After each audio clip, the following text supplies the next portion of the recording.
Hello बच्चों, welcome to the channel. सबसे पहले सबको हैप्पी न्यू ईयर। ठीक है। और हम लेकर आए हैं आज से एक नया सीरीज क्लास 9th के मैथमेटिक्स का। ठीक है, जिसमें हम कंप्लीट करेंगे सारे मैथमेटिक्स के चैप्टर्स को जो कि क्लास 9th के हैं। ठीक है, जो कि एनसीईआरटी बेस्ड होंगे। ठीक है, साथ साथ कुछ एक्स्ट्रा क्वेश्चंस भी करवाए जाएंगे। ठीक है, और यह वीडियो स्पेशल 9th क्लास के बच्चों के लिए है। ठीक है, चलिए वीडियो को स्टार्ट करते हैं। हमारा पहला चैप्टर है मैथमेटिक्स का नंबर सिस्टम।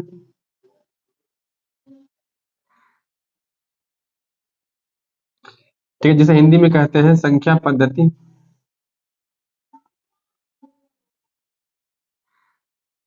ठीक है, सबसे पहले समझते हैं हम नंबर्स क्या होते हैं। ठीक है, तो हम डेली लाइफ में बहुत सारी संख्याओं का प्रयोग करते हैं, जैसे 2 हो गया, 3 हो गया, -4 हो गया, -5 हो गया, -6/11 हो गया, 5/12 हो गया, +3/5 हो गया। ठीक है, ये सब के सब क्या है, तो इन सबको हम नंबर्स कहते हैं। ठीक है, अब अगर हम नंबर्स को क्लासिफाई करें, ठीक है, तो नंबर्स को हम कितने भागों में बांटेंगे। ठीक है, तो अब अगर हम नंबर्स को क्लासिफाई करें तो नंबर्स को बांटेंगे हम मुख्य रूप से 2 भागों में। ठीक है, एक कहलाएगा हमारा रियल नंबर्स और दूसरा कहलाएगा हमारा इमेजिनरी नंबर। दूसरा कहलाएगा हमारा इमेजिनरी नंबर। ठीक है, रियल नंबर्स का मतलब हो गया वास्तविक संख्याएं। वास्तविक संख्याएं क्या होता है, इमेजिनरी, इसको बोलते हैं काल्पनिक संख्याएं।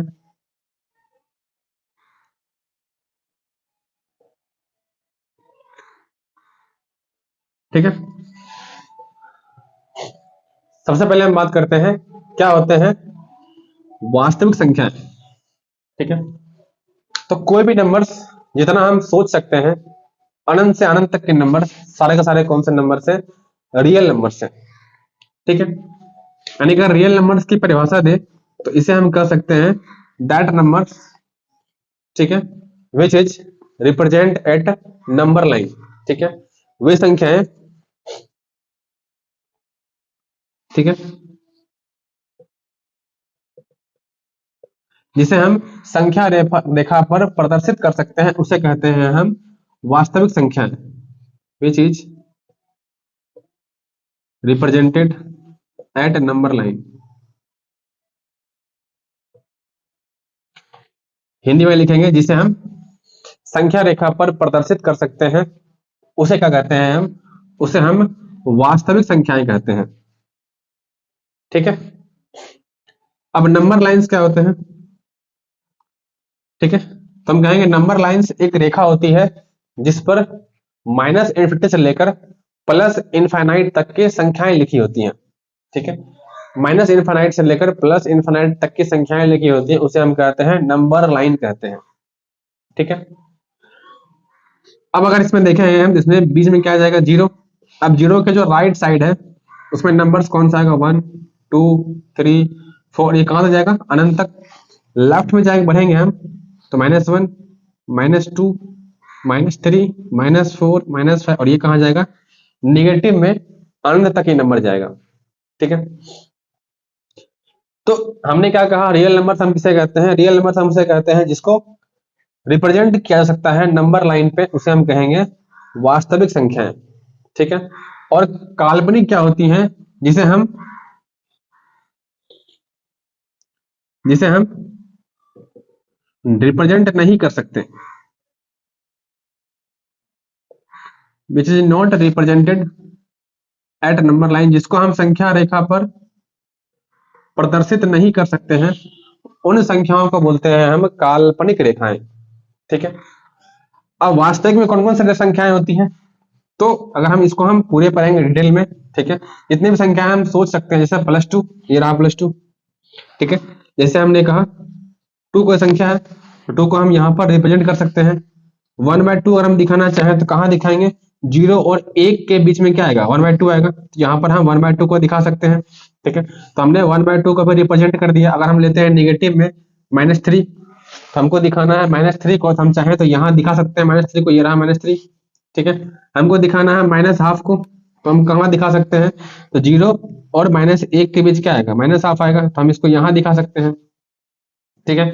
इसके अलावा हम चाहें तो √2 √3 को भी नंबर लाइंस पर दिखा सकते हैं। कैसे दिखाते हैं वो हम देखेंगे अगले वाले, मतलब आने वाले वीडियो में, जब वहां तक टॉपिक पहुंच जाएगा तब, ठीक है। तो हम यहाँ पे कह सकते हैं कि वे सभी संख्याएं जिसको हम नंबर लाइन पर, संख्या रेखा पर डिनोट कर सकते हैं, रिप्रेजेंट कर सकते हैं, उसे कहेंगे हम वास्तविक संख्याएं।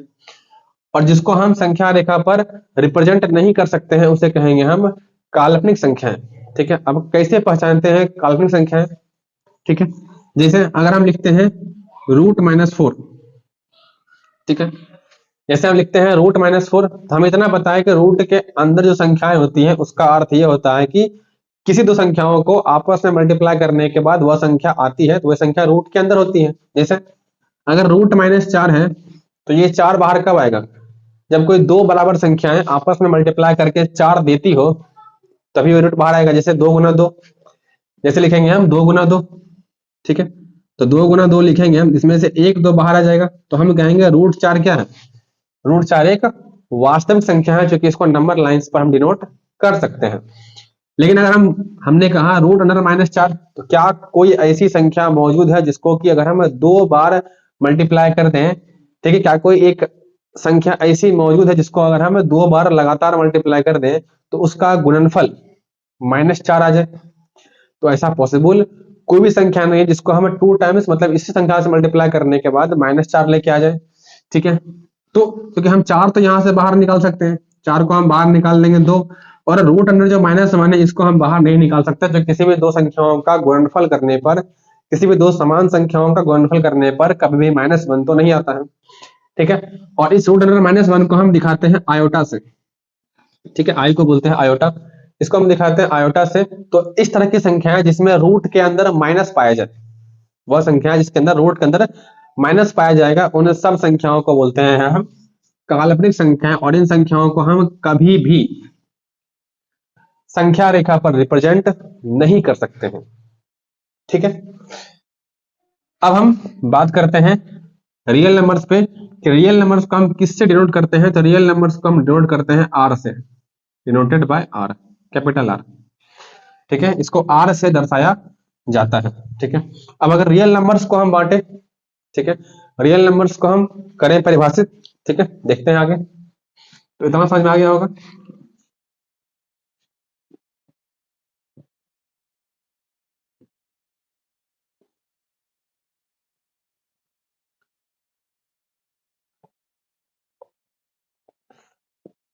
ठीक है, अब डालते हैं अपना हेडिंग हम अगला, रियल नंबर्स, ठीक है। तो वास्तविक संख्याएं क्या होती हैं, सारी की सारी परमेय संख्याएं और सारी के सारी अपरमेय संख्याओं के योगफल को बोलते हैं हम रियल नंबर्स, मतलब सम ऑफ ऑल, ठीक है, या फिर सिंपल लिख सकते हैं इसको all rational and irrational, all rational and irrational numbers are called real numbers।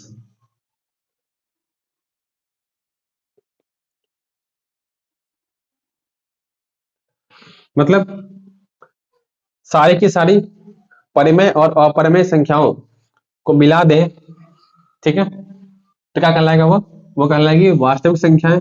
मतलब सारी परिमेय संख्याएं, सारी परिमेय संख्या और अपरिमेय संख्या, सारी परिमेय संख्या और अपरिमेय संख्या को वास्तविक संख्या कहते हैं,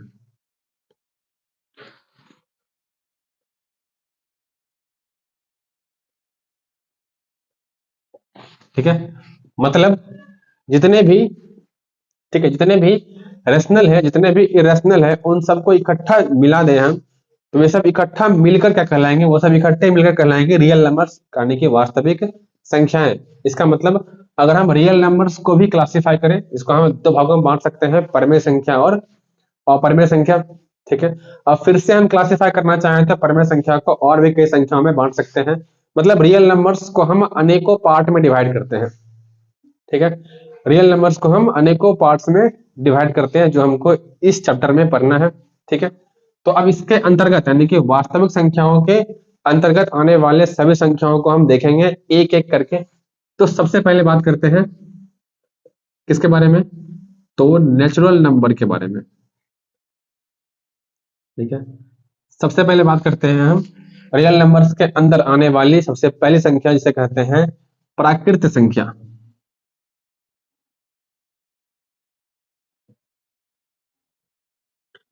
ठीक है, तो क्या होता है प्राकृत संख्या, किसे कहते हैं नेचुरल नंबर। तो प्राकृत संख्या किसे कहते हैं, तो गिनती की संख्या को क्या बोलते हैं, गिनती की संख्या को हम प्राकृत संख्या कहते हैं।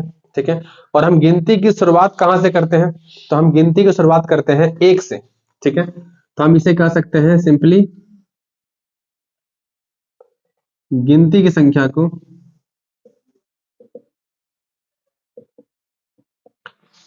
संख्या को प्राकृत संख्या कहते हैं।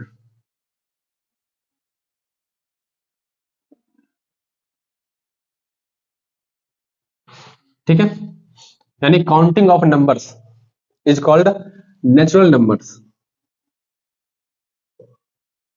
नंबर्स की जो काउंटिंग करते हैं वही हमारी कहलाती है natural numbers. Counting of numbers is called natural numbers. तो counting of numbers is called natural number. तो प्राकृत संख्या क्या होती है, तो गिनती की संख्या को हम बोलते हैं प्राकृत संख्या। और प्राकृत संख्या को किससे डिनोट करते हैं, तो इसको हम डिनोट करते हैं डिनोटेड बाय कैपिटल एन। ठीक है, यानी हम प्राकृत संख्या को कैपिटल एन से डिनोट करते हैं, इसको प्रदर्शित करते हैं। और हम अच्छी तरह पता है कि हम गिनती को स्टार्ट करते हैं एक से। अब स्टार्टिंग तो हम कभी पढ़े नहीं है जीरो से, 0 1 2 3।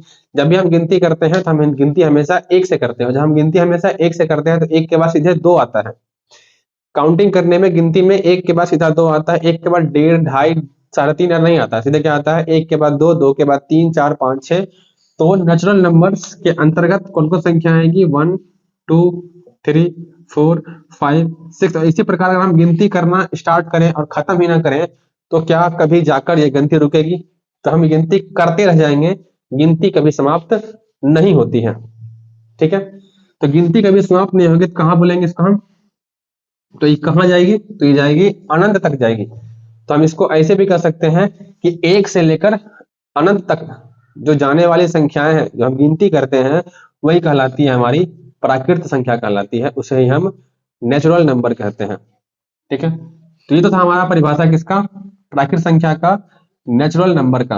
अब चलते हैं आगे हम दूसरा number, whole number. Second number क्या है, होल नंबर। और होल नंबर को कहते हैं हम पूर्ण संख्या।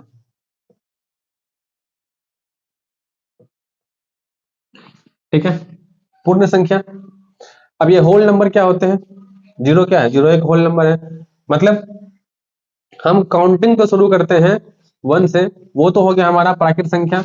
और अगर हम प्राकृत संख्या में जीरो ऐड कर दें, ठीक है, इफ, ठीक है, zero is added in the natural number. अगर हम जीरो को ऐड कर दें किसमें, प्राकृत संख्या में, तो क्या कहलाएंगे वो कहलाएंगे हमारी पूर्ण संख्या बन जाएगी वो। ठीक है, यानी कि पूर्ण संख्या में कुछ नहीं करना पड़ता है हमको, बस नेचुरल नंबर के साथ हमें सिर्फ जीरो ऐड कर देना है। अब वो गिनती चलेगी जीरो से 1 2 3 4 अनंत तक, उसे हम कहेंगे पूर्ण संख्या, इसलिए जीरो कहलाती है, होल नंबर कहलाती है। ठीक है, तो यहां हम लिख सकते हैं यदि प्राकृत संख्या में जीरो ऐड कर दें, यदि प्राकृत संख्या में जीरो जोड़ दें तो वह पूर्ण संख्या कहलाएगी।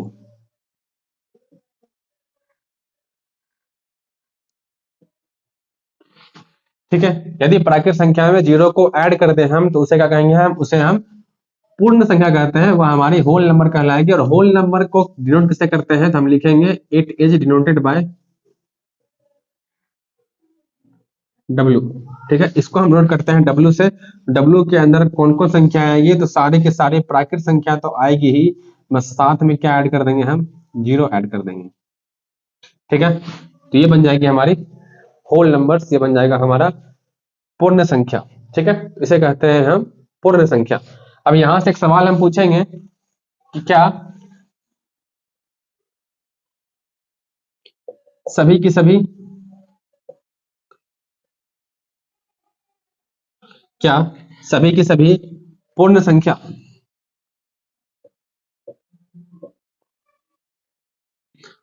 प्राकृत संख्या होती है?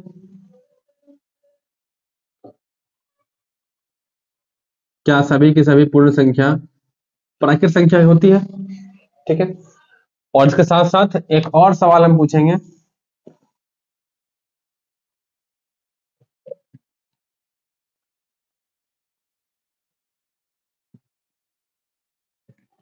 ठीक है, एक और सवाल यहां पूछेंगे हम कि क्या, उल्टा कर देंगे इसको, तो क्या सभी की सभी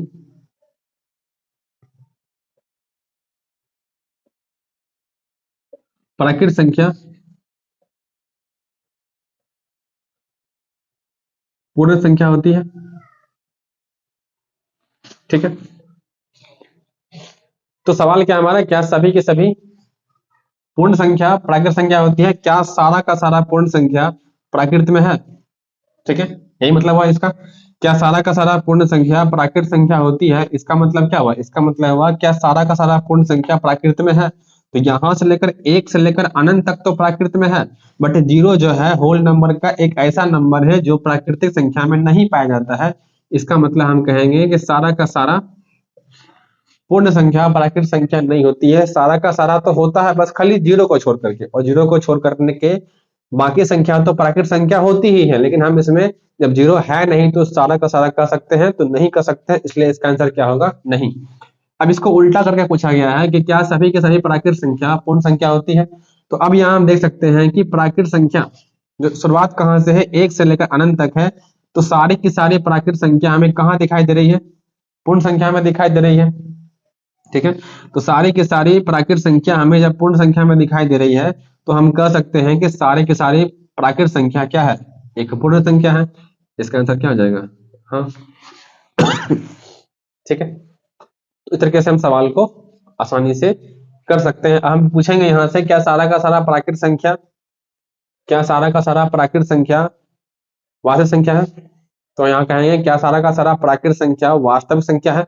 तो हम कहेंगे हाँ, सारा का सारा प्राकृत संख्या वास्तविक संख्या है। और साथ साथ सारा का सारा पूर्ण संख्या भी क्या है, वास्तविक संख्या है। क्या सारा का सारा प्राकृत संख्या वास्तविक संख्या है? तो हाँ। और क्या सारा का सारा होल नंबर्स रियल नंबर्स है? तो भी हाँ। लेकिन क्या सारा का सारा रियल नंबर्स होल नंबर्स है? तो बिल्कुल नहीं है। और क्या सारा का सारा रियल नंबर्स प्राकृत संख्या है? तो ये भी बिल्कुल नहीं है। ठीक है, अब चलते हैं अपने अगली संख्या की तरफ। अब संख्या अगला कौन है,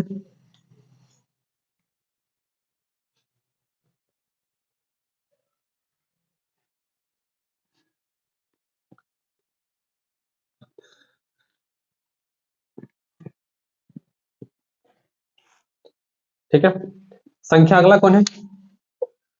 तो अगला संख्या जो है हमारा वो है इंटीजर, यानी कि पूर्णांक संख्या।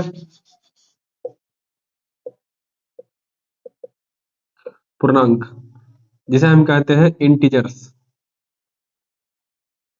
ठीक है, ठीक है, जिसे कहते हैं हम इंटीजर, पूर्णांक। अब पूर्णांक क्या होते हैं, किसे कहते हैं हम, इंटीजर। ठीक है, तो हम पूर्णांक क्या होते हैं, पूर्णांक को हम बोलते हैं वह संख्या जिसमें डेसिमल का यूज ना हो। ठीक है, वह संख्या जिसमें डेसिमल का यूज ना हो। ठीक है, यानी इसमें दशमलव का प्रयोग ना करें, उसे क्या कहते हैं, उसे ही हम पूर्णांक कहते हैं। ठीक है, समझेंगे कैसे। हम अगर पूछते हैं क्या 2/5, क्या 2/5 एक पूर्णांक है?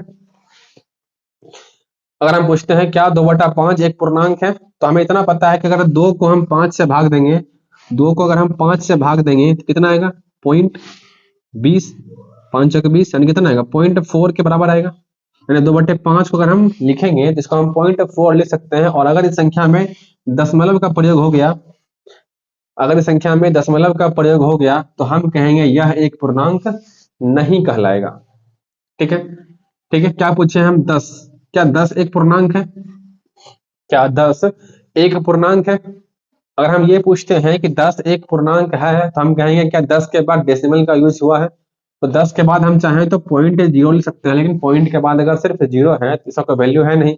मतलब इस संख्या में हम कह सकते हैं कि डेसिमल का प्रयोग नहीं हुआ है। और अगर इस संख्या में डेसिमल का यूज नहीं हुआ है तो हम कहेंगे यह क्या है? एक पूर्णांक है। क्या 3/5 एक पूर्णांक है? तो हम 3/5 को 5 से भाग दे दें, 3 को अगर हम 5 से भाग दे दें, इसको हम लिख सकते हैं 0.6। और अगर इसको हम 0.6 लिख सकते हैं तो हम कहेंगे इसमें डेसिमल यूज हो गया। और जिसमें डेसिमल यूज हो जाए उसे हम पूर्णांक नहीं कह सकते हैं, तो हम इसे कहेंगे पूर्णांक संख्या क्या होती है? तो वह संख्या जिसमें दशमलव का प्रयोग ना हो, लेकिन जिसमें हम डेसिमल का यूज ना करते हो, जिसमें दशमलव का प्रयोग ना हो, दशमलव को बोलते हैं हम डेसिमल। वह संख्या जिसमें दशमलव का प्रयोग ना हो उसे क्या कहेंगे हम? उसे पूर्णांक कहते हैं।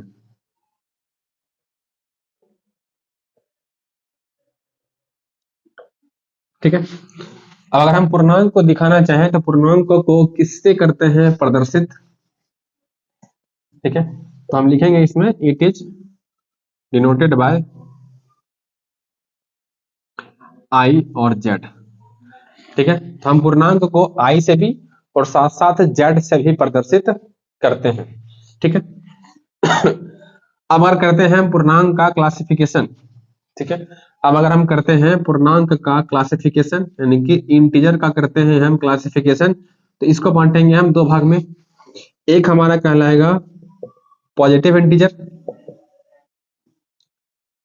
एक हमारा कहलाएगा निगेटिव इंटीजर।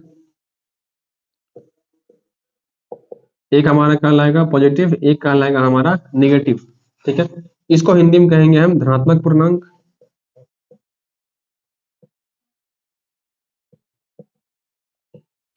और इसे कहेंगे हम ऋणात्मक पूर्णांक।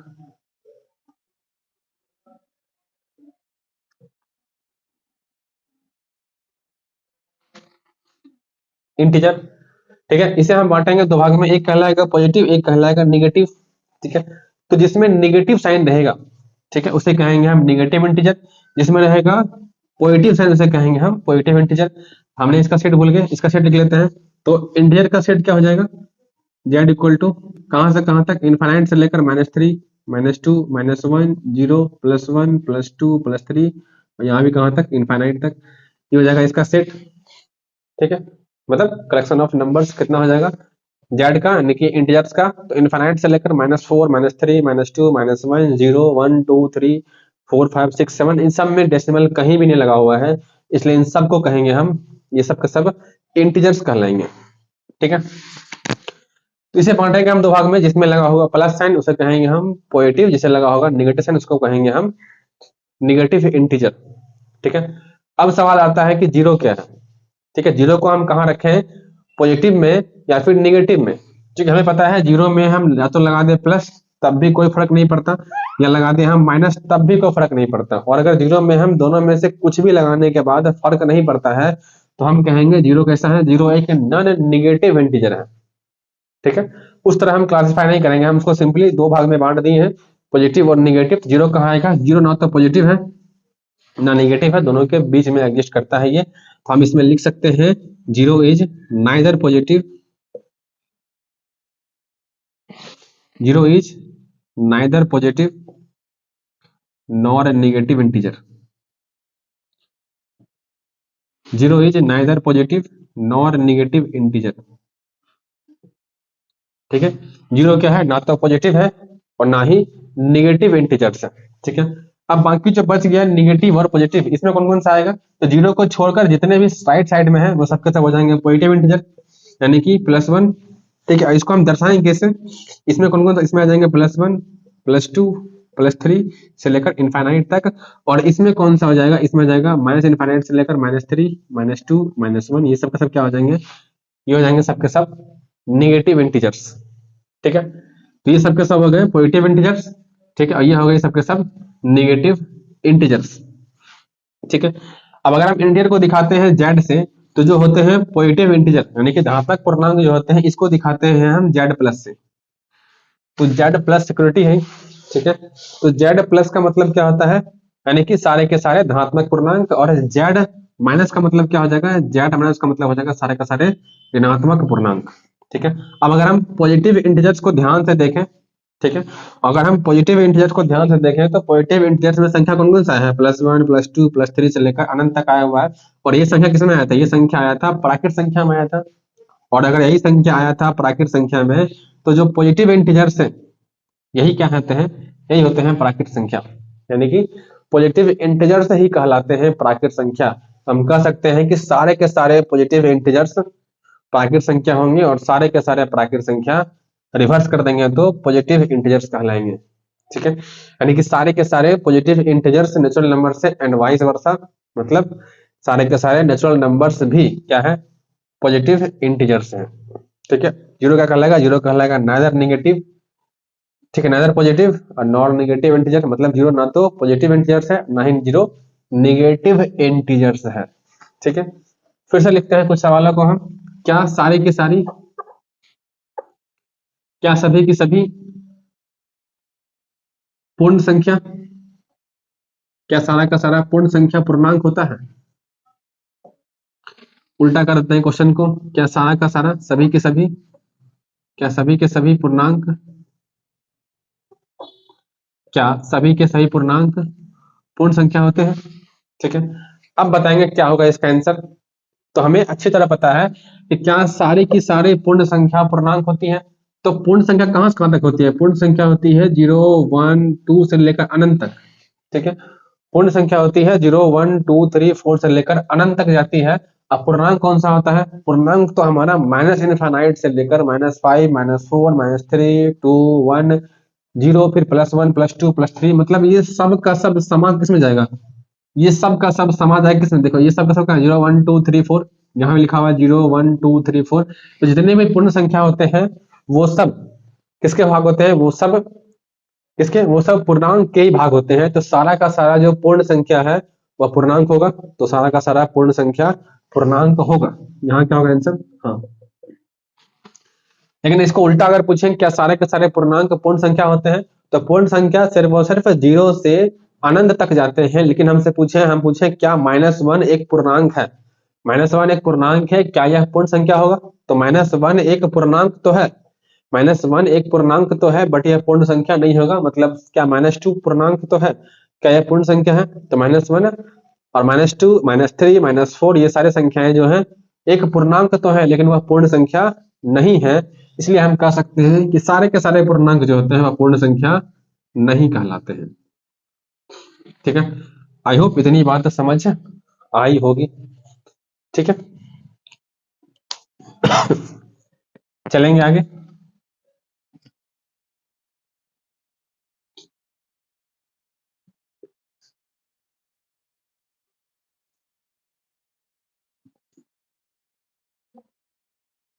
ठीक है, अब अगर लिखे हम थर्ड सवाल, क्या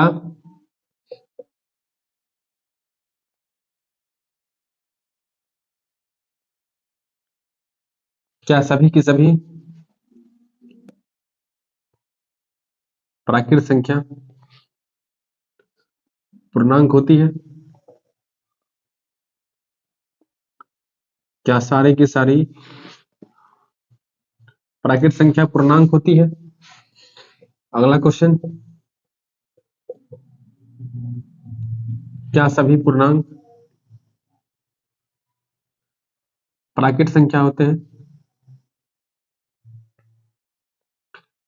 क्या सभी पूर्णांक प्राकृत संख्या होते हैं।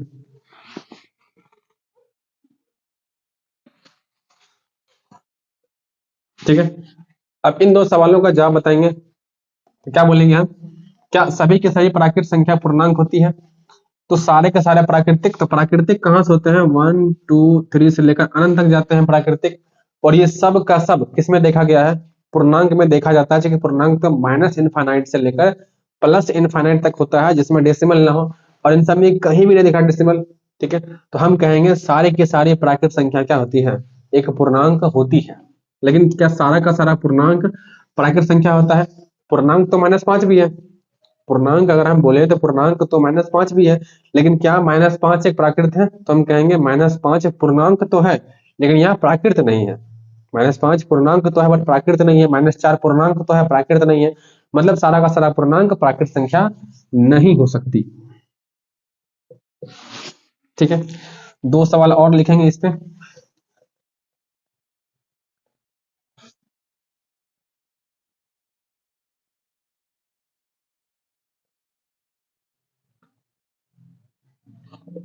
अगला सवाल, क्या सभी पूर्ण संख्या, क्या सभी पूर्ण संख्या धनात्मक पूर्णांक होती है?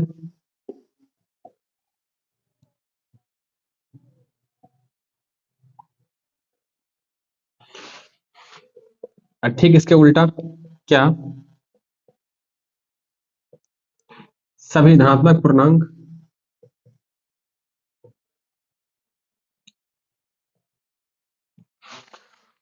पूर्ण संख्या होती है?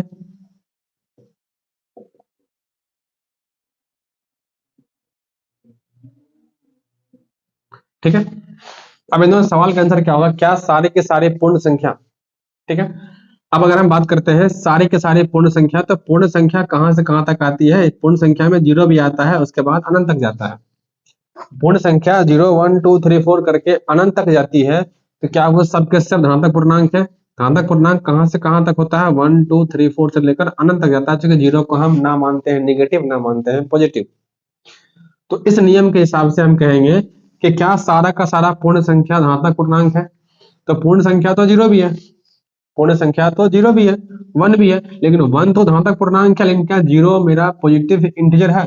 तो हम कहेंगे 0 एक पूर्ण संख्या तो है, बट 0 जो है धनात्मक पूर्णांक नहीं है। जब इस तरह के सवाल आते हैं तो पहले वाले में हम उस संख्या को ढूंढते हैं जो दूसरे में नहीं है। तो पहले वाले में 0 है, लेकिन सेकेंड में 0 नहीं है, इसका मतलब हम कहेंगे सारे का सारे पूर्ण संख्या धनात्मक पूर्णांक नहीं होते हैं। ठीक है, अब अगर यही सेम सवाल हम उल्टा करके पूछा गया है तो हम क्या कहेंगे, क्या सारे के सारे पॉजिटिव इंटीजर, ठीक है, क्या सारे के सारे पॉजिटिव इंटीजर यानी कि क्या सब के सब धनात्मक पूर्णांक पूर्ण संख्या होंगे? तो सारे के सारे अगर हम लिखेंगे पॉजिटिव इंटीजर्स, सारे के सारे हम लिखेंगे पॉजिटिव इंटीजर्स, तो पॉजिटिव इंटीजर्स तो 1 2 3 4 होते हैं। पॉजिटिव इंटीजर्स तो 1 2 3 4 होते हैं, और पूर्ण संख्या तो 0 1 2 3 4 होता है। तो 1 भी इसमें है, 2 भी इसमें है, 3 भी है, 4 भी है, तो 5 भी होगा, 6 भी होगा, 7 भी होगा। मतलब सारे के सारे धनात्मक पूर्णांक पूर्ण संख्या में जब आ रहे हैं तो हम कहेंगे कि सारे के सारे धनात्मक पूर्णांक क्या होते हैं, एक पूर्ण संख्या पाए जाते हैं, मतलब पूर्ण संख्या होते हैं। ठीक है, तो इसका आंसर हो जाएगा हाँ, सारे के सारे धनात्मक पूर्णांक जो होते हैं वह पूर्ण संख्या डेफिनेटली होते हैं, लेकिन सारे के सारे पूर्ण संख्या धनात्मक पूर्णांक पॉजिटिव इंटीजर्स नहीं हो सकते, क्योंकि 0 एक होल नंबर तो है, बट 0 एक पॉजिटिव इंटीजर्स नहीं होता है। ठीक है, तो इस तरह के सवालों को बड़ी आसानी से बनाया जा सकता है। अब बात करते हैं हम रियल नंबर्स के ही एक और खंड के बारे में, जो कि है हमारा परिमेय संख्या। ठीक है,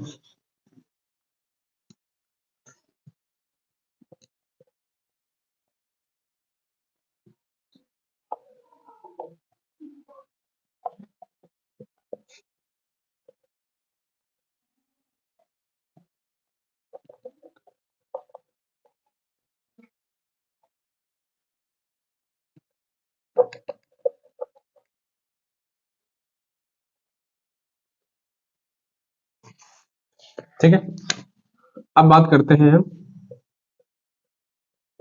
परिमेय संख्या के बारे में। ठीक है, क्या होते हैं परिमेय संख्या? तो परिमेय संख्या को बोलते हैं हम रेशनल नंबर।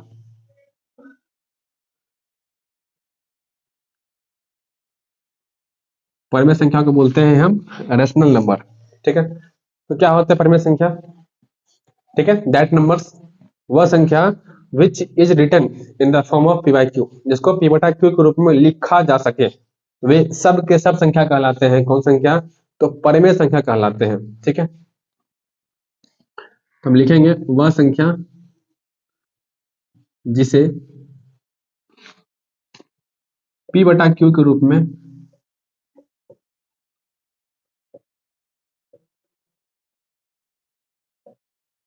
ठीक है, जिसे पी बटा क्यू के रूप में लिखा जा सके, उसे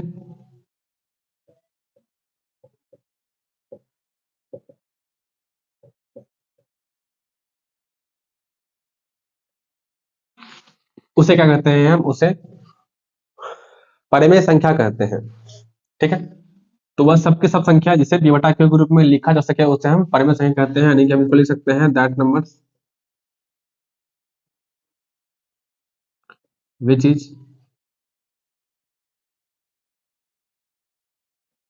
written in the form of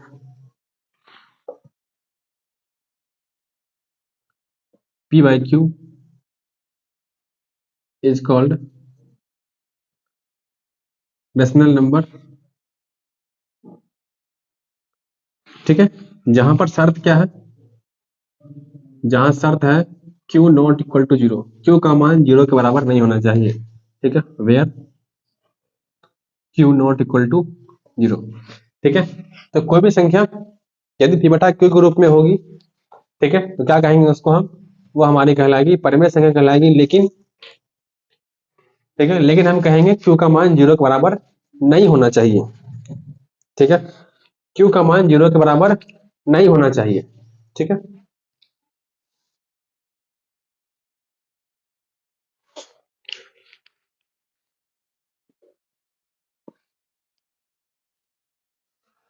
ठीक है, जैसे जैसे हम लिखते हैं 2/3, जैसे हम लिखते हैं 2/3, तो 2/3 हो गया, 1/5 हो गया, 3/2 हो गया, 7/5 हो गया, 9/2 हो गया, -1/3 हो गया। ठीक है, 5/-5/4 हो गया। तो ये सब के सब संख्या क्या है? ये सब के सब संख्या एक रेशनल नंबर है। क्यों? क्योंकि सब में हम पी बटा क्यू के रूप में लिख सकते हैं, नहीं बल्कि लिखा हुआ है पहले से। ठीक है, 2/3 है, टू का पी का मान हो गया 2, क्यू का मान हो गया 3, पी का मान 1, क्यू का मान 5, पी का मान 3, क्यू का मान 2, पी का मान 7, क्यू का मान 5, यहाँ पी का मान -1, क्यू का मान 3, यहाँ पी का मान -5, क्यू का मान 4। मतलब यहाँ पर जो है सब की सब संख्याओं को पी बटा क्यू के रूप में लिखा गया है। तो हम कहेंगे ये सब के सब एक परिमेय संख्या है। लेकिन अगर हम पूछे क्या 5 एक परिमेय संख्या है, तो 5 को हमने पहले पर रखा है कि 5 एक प्राकृत संख्या भी है, 5 एक पूर्ण संख्या भी है, 5 एक पूर्णांक भी है। लेकिन क्या 5 एक क्या कहते हैं, क्या 5 एक परिमेय संख्या है? ठीक है, क्या 5 एक परिमेय संख्या है? तो हम यहाँ पर तो हमें पी बटा क्यों नहीं दिख रहा है। एक काम करेंगे, हम इसको हम चाहें तो लिख सकते हैं 5 बराबर 5/1, क्योंकि नीचे जब कुछ नहीं लिखा रहता है तो हम क्या मानते हैं? एक, जैसे किसी भी संख्या के आगे कुछ ना लिखा हो तो क्या मानते हैं? प्लस। उसी प्रकार से किसी भी संख्या के नीचे कुछ नहीं लिखा हो तो क्या मानते हैं? एक मानते हैं। अब इसको लिख सकते हैं 5/1 मतलब पी बटा क्यू, और इसको अगर हम लिख सकते हैं पी बटा क्यू तो क्या कहेंगे हम? 5 भी क्या है? एक परिमेय संख्या है। अब अगर 5 भी परिमेय संख्या है तो साथ साथ 6 भी होगा, 7 भी होगा, 8 भी होगा, 9 भी होगा, 1001 भी होगा। ठीक है, तो ये सब संख्याएं भी क्या कहलाएंगी? परिमेय संख्या कहलाएंगे। क्योंकि इन सब को हम चाहें तो 6/1, 7/1, 8/1, 9/1, 1000 1/1, ठीक है, इन सब में हम डिवाइड मतलब इन सब में हम इसको लिख सकते हैं। ठीक है, तो अगर हम इन सब संख्याओं को लिख सकते हैं तो हम पूछेंगे क्या -5 एक परिमेय संख्या होगी? तो जब 5 को हम 5/1 लिख सकते हैं तो क्या -5 को हम -5/1 नहीं लिख सकते हैं? तो इस केस में क्या हो जाएगा? पी का मान -5, क्यू का मान 1 के बराबर। तो यानी कि -5 भी चाहे वो निगेटिव में हो चाहे वो पॉजिटिव में हो, वो सब का सब कहलाएगा एक परिमेय संख्या। ठीक है, यानी कि हम अगर चाहें तो -6, -2, -3, -5, -200 इन सब को भी हम कहेंगे, क्या बोलेंगे, इन सब के सब को भी कहेंगे हम, ये सब के सब भी रेशनल नंबर है। ठीक है, ये सब के सब रेशनल नंबर है। ठीक है, 6 7 8 9 -6 -2 -3 -5, ठीक है, -200 माइनस थी प्लस 1001, ये सब के सब क्या है, ये सब के सब भी परिमेय संख्या कहलाएंगे, ये सब के सब कंप्लीटली परिमेय संख्या कहलाएंगे। ठीक है, अब अगर हम पूछते हैं जीरो क्या जीरो एक परिमेय संख्या है? ठीक है, अब हमारा सवाल ये है, क्या जीरो एक परिमेय संख्या है? ठीक है, अब जीरो क्या संख्या क्या है? जीरो भी एक संख्या ही है। ठीक है, हमने बताया सारे नंबर ही है, 1 2 3 4, चाहे जितना जाए पॉजिटिव में, जितना जाए नेगेटिव में, सबका सब नंबर ही है। जीरो भी क्या है, एक नंबर ही है। ठीक है, भले ये ना पॉजिटिव है ना नेगेटिव है, बट जीरो नंबर तो है। और मान लेते हैं जीरो का हम पूछेंगे कि जीरो क्या है, एक परिमेय संख्या है या नहीं है, तो हम जीरो को भी लिख सकते हैं क्या, 0/1, हम जीरो को भी 0/1 लिख सकते हैं। इसका मतलब पी का मान हो जाएगा जीरो, क्यू का मान हो जाएगा 1 के बराबर। मतलब जीरो भी क्या है, हमारा एक परिमेय संख्या कहलाएगा, हम इसमें जीरो को भी शामिल कर लेंगे। ठीक है, अब अगर हम पूछे ठीक इसके उल्टा, क्या 1/0 परिमेय संख्या है? क्या 1/0 एक परिमेय संख्या है? अब सवाल है कि 1/0 एक परिमेय संख्या है कि नहीं, क्योंकि ये तो हमको p/q के रूप में लिखा हुआ दिख रहा है। अगर हम 1/0 को पूछते हैं या परिमेय संख्या है या नहीं है, तो हम क्या कहेंगे कि 1 का मान तो p है, q का मान 0 है। ठीक है, लेकिन हमने अभी तुरंत लिखवाया है कि उस नंबर्स को हम परिमेय संख्या कहेंगे जिसको हम p/q के रूप में लिख सकते हैं, लेकिन साथ साथ ध्यान रखना है ये भी कि q का मान 0 के बराबर नहीं होना चाहिए। और इसी नियम के अनुसार यहाँ q का मान हो गया है 0 के बराबर, तो चूंकि q इक्वल टू क्या हो गया है, 0 के बराबर, इसलिए हम कहेंगे कि ये संख्या क्या है, हमारी परिमेय संख्या नहीं हो सकती। ठीक है, हम कहेंगे यह परिमेय संख्या नहीं है। ठीक है, और यह परिमेय संख्या नहीं कहलाएगी। ठीक है, तो आई होप ये समझ आ गया होगा कि कौन कौन सी संख्या हम परिमेय संख्या कहते हैं और कौन कौन सी संख्या को हम परिमेय संख्या नहीं कहते हैं। ठीक है, अब यहां से अगर हम सवाल लिखें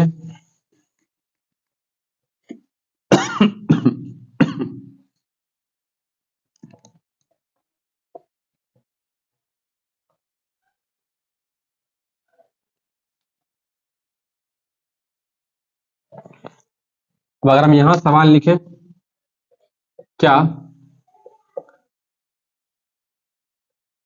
सभी की सभी पूर्णांक, क्या सभी के सभी पूर्णांक परिमेय संख्या होते हैं?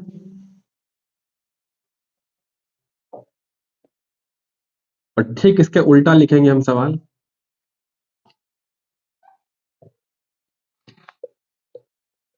क्या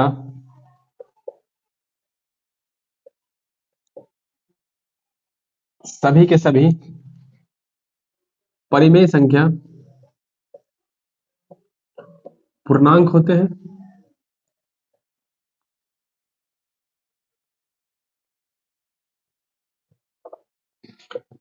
ठीक है, क्या सभी के सभी पूर्णांक परिमेय संख्या होते हैं? इसके अलावा एक और क्वेश्चन है, क्या सभी के सभी परिमेय संख्या पूर्णांक होते हैं? हमसे पूछा गया क्या सभी के सभी पूर्णांक परिमेय संख्या होते हैं, तो पूर्णांक क्या होते हैं? हमने पूर्णांक को देख रखा है कि पूर्णांक का मान कहां से कहां तक होता है, तो -∞ से लेकर -3 -2 -1 0, जिसमें डेसिमल का यूज ना हो वे सब के सब पूर्णांक कहलाते हैं, +2 +3। ठीक है, अब ये सब के सब पूर्णांक कहलाते हैं। क्या इन सब के सब संख्याओं में अगर हम बटा 1 कर दें, 1 से डिवाइड कर दें, यानी कि इन सब संख्याओं को हम लिख सकते हैं -3/1 -2/1 -1/1 0/1 +1/1 +2/1 +3/1। मतलब हम चाहें तो सारे के सारे पूर्णांकों को बटे 1 करके सबको p/q के रूप में हम आराम से दर्शा सकते हैं। और अगर हम सबको p/q के रूप में दर्शा सकते हैं तो सारे के सारे पूर्णांक क्या बन जाएंगे, परिमेय संख्या बन जाएंगे। तो क्या सभी के सभी पूर्णांक परिमेय संख्या होते हैं, तो हम लिखेंगे हाँ, सभी के सभी पूर्णांक परिमेय संख्या होते हैं। ठीक है, अब हम क्या बात करेंगे, क्या सभी के सभी परिमेय संख्या पूर्णांक होते हैं? उल्टा, क्या सारे के सारे परिमेय संख्या पूर्णांक होते हैं? तो परिमेय संख्या तो 2/3 भी है, परिमेय संख्या तो 2/3 भी है, लेकिन क्या 2/3 एक पूर्णांक है? नहीं है। परिमेय संख्या तो 3/5 भी है, परिमेय संख्या परिमेय संख्या तो 3/5 भी है। तो अगर परिमेय संख्या 3/5 है, लेकिन क्या 3/5 पूर्णांक है? तो नहीं है। 5 परिमेय संख्या है, क्योंकि इसको हम 5/1 लिख सकते हैं। अब 5 परिमेय संख्या भी है, पूर्णांक भी है। मतलब कुछ परिमेय संख्या तो पूर्णांक हो सकते हैं, लेकिन सारे के सारे परिमेय संख्या पूर्णांक नहीं कहला सकते हैं। ठीक है, तो सारे के सारे परिमेय संख्या को पूर्णांक नहीं कह सकते हम। यानी कि अगर हम बात करें तो परिमेय संख्या के अंदर ही सब के सब संख्या आ जाएंगे। ठीक है, परिमेय संख्या के अंदर ही पूर्णांक भी आते हैं, प्राकृत संख्या भी आते हैं। क्योंकि जितने भी प्राकृत संख्या हैं 1 2 3 4 5 6 7 8 9 10 से लेकर अनंत तक, सब में हम बटा 1 कर दें तो सबको हम पी बटा क्यू के रूप में लिख सकते हैं। और हम क्या कहेंगे, जब सबको हम पी बटा क्यू के रूप में लिख सकते हैं तो हम कहेंगे सब के सब परिमेय हैं। इसी प्रकार होल नंबर्स में इतने भी संख्या है, सबको हम बटा 1 करके लिख सकते हैं तो कहेंगे हम सब के सब होल नंबर्स क्या है? परिमेय संख्या है। यानी कि सारे के सारे पूर्णांक, सारे के सारे प्राकृत संख्या, सारे के सारे पूर्ण संख्या, ये सब के सब क्या है? एक प्रकार के परिमेय संख्या है। ठीक है, अब अगर परिमेय संख्या को हम डिवाइड करें,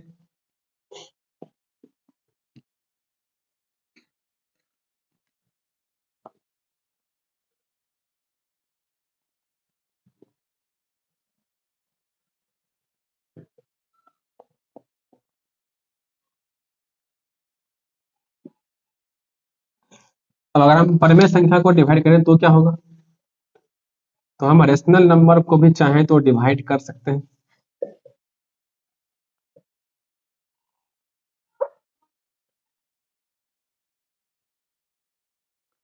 ठीक है, परिमेय संख्या को हम बांटना चाहें, जिसको भी बांटेंगे हम दो भाग में। एक कहलाएगा हमारा positive rational number, positive rational number मतलब धनात्मक परिमेय संख्या।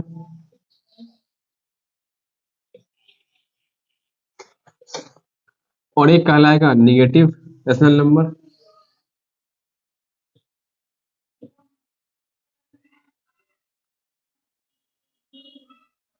मतलब ऋणात्मक परिमेय संख्या। ठीक है, तो धनात्मक परिमेय संख्या और एक होगा हमारा नेगेटिव रेशनल नंबर, ऋणात्मक परिमेय संख्या। ठीक है, तो धनात्मक कौन सा हो जाएगा? जिसमें हम प्लस साइन का इस्तेमाल करेंगे वे सब के सब हो जाएंगे धनात्मक, और जिसमें हम माइनस साइन का इस्तेमाल करेंगे वे सब के सब हो जाएंगे ऋणात्मक। ठीक है, जैसे +2 +3/2 +5 लिख सकते हैं, +5/7 +2/3। ठीक है, ये सब का सब क्या है? धनात्मक कहलाएंगे। ऋणात्मक कौन से आ जाएंगे? -2/3 -3/2 -5 -6 -7/2। तो ये सब का सब क्या आ जाएंगे? तो ये सब के सब हो जाएंगे एक निगेटिव रेशनल नंबर। ठीक है, अब अगर हम बात करें, ठीक है, कि जीरो क्या होगा। अब फिर से फंस गए वही जगह पर कि जीरो क्या होगा। जीरो एक पॉजिटिव रेशनल नंबर है या फिर निगेटिव रेशनल नंबर है, तो हम कहेंगे जीरो क्या है। तो जीरो के सामने लगाए हम +0/1, तब भी फर्क नहीं पड़ने वाला है। लिखे -0/1, तब भी फर्क नहीं पड़ने वाला है। मतलब जीरो भी कभी क्या कहेंगे हम, जीरो को भी हम रखेंगे दोनों के बीच में। मतलब जीरो भी क्या है? ठीक है, नाइदर पॉजिटिव रेशनल नंबर और neither nor negative rational number. मतलब जीरो क्या है? Neither positive nor negative. मतलब जीरो जो है ना तो पॉजिटिव रेशनल नंबर है, ना तो धनात्मक परिमेय संख्या है, और ना ही ऋणात्मक परिमेय संख्या है। ठीक है, तो जीरो दोनों के बीच में एग्जिस्ट करेगा। ठीक है, अब अगर हम इस पे सवाल लिखें, ठीक है, क्या सभी, ठीक है, क्या सभी पूर्णांक, क्या सभी पूर्णांक धनात्मक परिमेय संख्या है?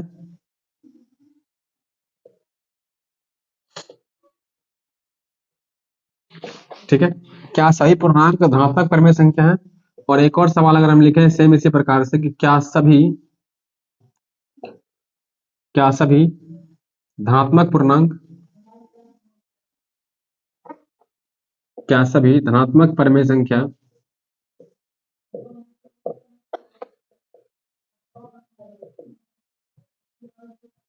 पूर्णांक है? ठीक है, तो अब बताएंगे इसका आंसर क्या होगा। क्या सभी के सभी पूर्णांक धनात्मक परिमेय संख्या है? अब अगर हम पूर्णांक को देखें तो सारे के सारे पूर्णांक को उठाया गया, तो हम यहाँ कह सकते हैं कि सारे के सारे पूर्णांक परिमेय संख्या तो है। लेकिन अगर परिमेय संख्या को भी दो हिस्से में बांट दें और कहें हम कि एक हमारा धनात्मक परिमेय संख्या, तो हम क्या पूर्णांक तो जीरो भी है, पूर्णांक तो जीरो भी है, पूर्णांक तो वन भी है, पूर्णांक तो टू भी है। हम यहाँ पूर्णांक लिए मतलब सारे के सारे पूर्णांक, चाहे वो माइनस में हो, चाहे वो प्लस में हो, चाहे वो जीरो हो। ठीक है, तो जितना भी माइनस वाले होंगे, जितना भी माइनस वाले पूर्णांक होंगे और जितना भी माइनस वाले पूर्णांक होंगे और साथ में जीरो, जीरो के साथ जितना भी माइनस वाले पूर्णांक होंगे वे सब के सब क्या होंगे, धनात्मक परिमेय संख्या में नहीं आएंगे। ठीक है, वे सब के सब धनात्मक परिमेय संख्या में नहीं आएंगे, तो हम कहेंगे सारे के सारे पूर्णांक धनात्मक परिमेय संख्या नहीं है। अब मान लीजिए बात करते हैं -1, तो क्या -1 पूर्णांक तो है, क्या वह धनात्मक है? बिल्कुल नहीं है। और अगला सवाल देखते हैं, क्या सभी के सभी धनात्मक परिमेय संख्या पूर्णांक है? तो धनात्मक परिमेय संख्या सिर्फ और सिर्फ 1 2 3 4 5 ही नहीं होते हैं, 2/3 भी होता है, 3/5 भी होता है। जैसे हम बात करें 2/3, तो ये क्या है, इसका आगे प्लस साइन है, ये तो +2/3 क्या है, ये धनात्मक भी है परिमेय संख्या भी है, लेकिन क्या ये पूर्णांक है? तो पूर्णांक में धनात्मक साइन तो आ गया, बट क्या ये इसमें आएगा, डेसिमल नहीं होगा। तो 2/3 को हम बोलते हैं कितना, ये आ जाएगा +0.66, मतलब इसमें डेसिमल यूज हो गया। और अगर इसमें डेसिमल यूज हो गया तो ये पूर्णांक है नहीं। तो हमने एक एग्जांपल उठा लिया कि क्या 2/3 धनात्मक परिमेय संख्या है, तो हम कहेंगे 2/3 एक धनात्मक परिमेय संख्या है। लेकिन क्या 2/3 एक पूर्णांक है? तो नहीं है। ठीक है, अब कहें हम 5, तो क्या 5 एक धनात्मक परिमेय संख्या है? तो 5 को हम 5/1 कर सकते हैं। तो 5/1 जो है धनात्मक परिमेय संख्या है, लेकिन क्या 5 एक पूर्णांक है? तो 5 एक पूर्णांक भी है। ठीक है, मतलब कुछ धनात्मक परिमेय संख्या पूर्णांक हो सकते हैं, लेकिन सारे के सारे धनात्मक परिमेय संख्या पूर्णांक नहीं हो सकते। तो इस वक्त तो दोनों का आंसर क्या आएगा, नहीं ही आएगा। ठीक है, तो या तो हम सोच करके चेक कर लें या फिर हम एग्जाम्पल से चेक कर लें, दोनों केस में हम चेक करके बता सकते हैं कि कौन किसके बराबर है या कौन किसके बराबर नहीं है। ठीक है, तो परिमेय संख्या समाप्त हुआ। अब चलते हैं, हम बात करते हैं आगे और परिमेय संख्या के बारे में।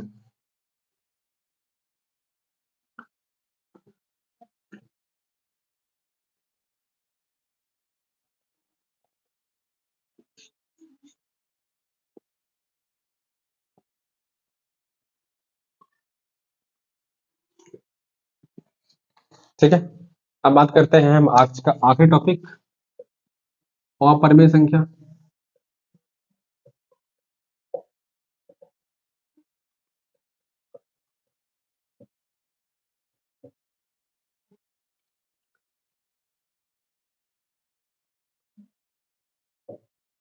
इरेशनल नंबर, अपरिमेय संख्या। ठीक है, अब बात करते हैं हम अपरिमेय संख्या क्या होती है। ठीक है, तो चाहे वो परिमेय हो चाहे वो अपरिमेय है, दोनों किसका भाग है, दोनों को दोनों वास्तविक संख्याओं का भाग है। तो इसको भी हम नंबर लाइंस पर डिनोट कर सकते हैं। डिनोट कैसे करते हैं वो हम बताएंगे आगे वाले वीडियो में। ठीक है, तो अपरिमेय संख्या क्या होते हैं, जिसको हम P/Q के रूप में लिख नहीं सकते। ठीक है, हम सिंपल इसे बोलेंगे जिसे हम P/Q के रूप में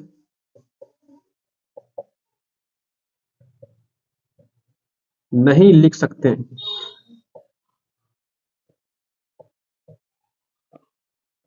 उसे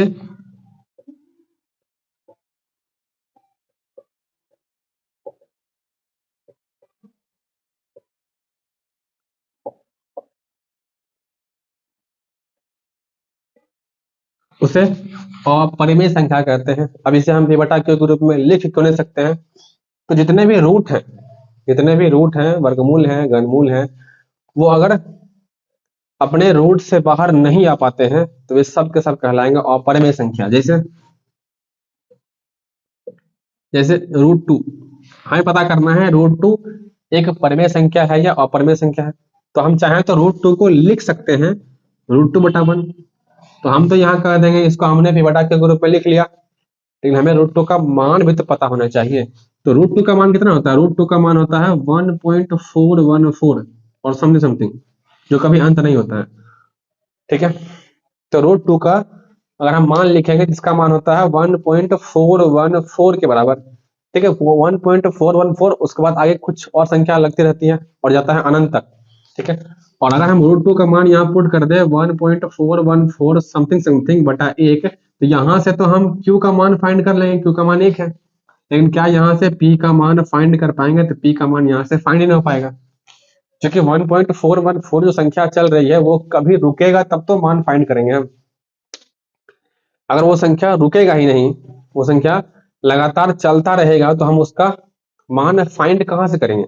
ठीक है, तो मान फाइंड करने के लिए इसका रुकना बहुत जरूरी है। जब रुकेगा नहीं तो हमें P का मान पता चलेगा नहीं, और जब P का मान पता चलेगा नहीं तो हम इसको P बटा के ग्रुप में कहाँ लिख पाए? ठीक है, तो हम इसको P बटा के ग्रुप में कहाँ लिख पाए? बिल्कुल नहीं लिख पाए। ठीक है, अब अगर बात करते हैं √3, ठीक है, तो √3 क्या है? √3 क्या एक परिमेय संख्या है? ये अपरिमेय संख्या है। तो √3 का मान कितना होता है? तो √3 का मान होता है 1.732 समथिंग समथिंग।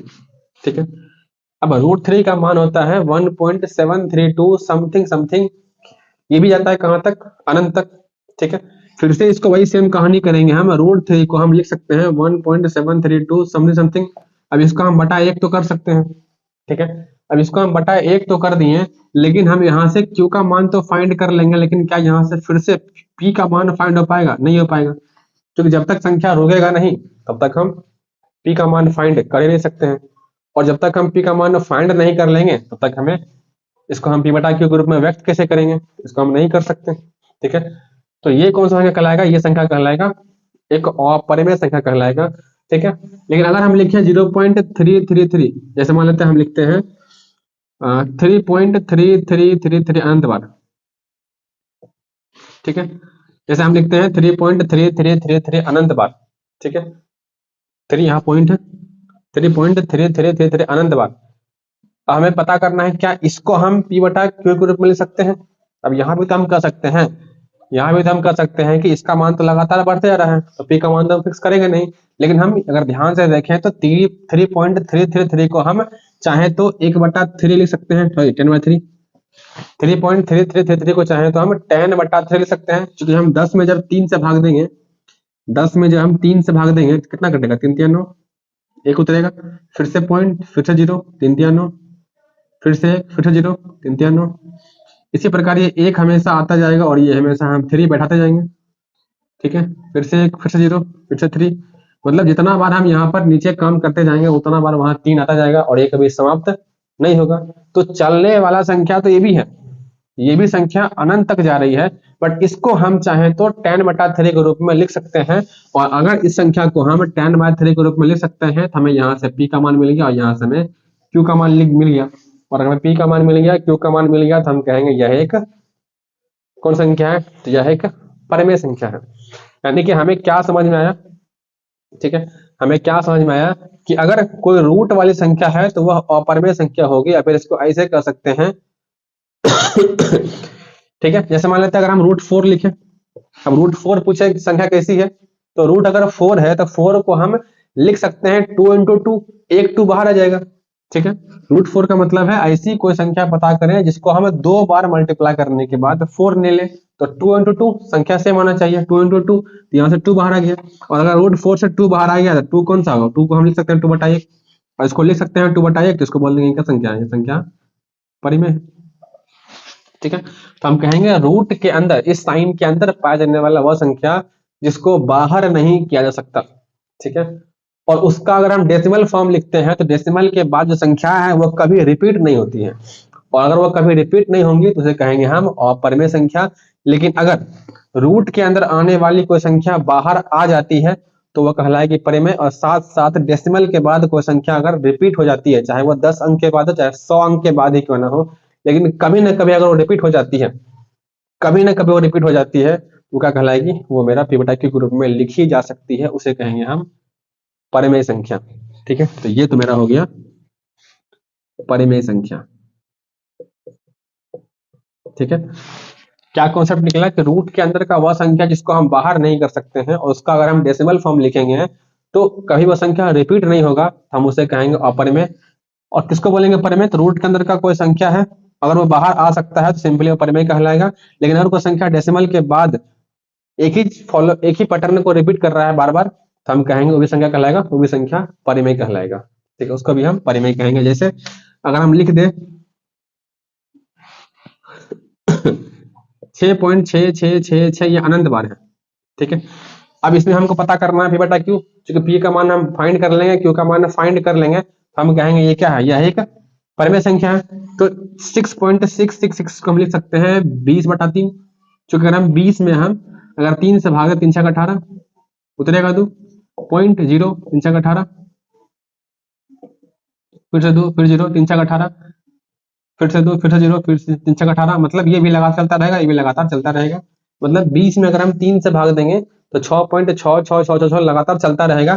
तो 6.6666 को हम लिख सकते हैं 20/3, और इसको अगर हम लिख सकते हैं 20/3, ये बोलेंगे मिल गया पी का मान, मिल गया क्यू का मान। और अगर हम इसको पी बटा क्यू के रूप में लिख सकते हैं तो ये क्या कहलाएगा, ये कहलाएगा हमारा परिमेय संख्या। ठीक है, और एक सबसे इंपॉर्टेंट जो लगता है सबको होता है कंफ्यूजन, वो होता है पाई के मान को लेकर के। ठीक है, पाई के बारे में किसी को लगता है कि जब हम पाई को 22/7 लिख सकते हैं तो फिर ये परिमेय ना होकर अपरिमेय क्यों कहलाता है, ये परिमेय ना होकर अपरिमेय क्यों कहलाता है।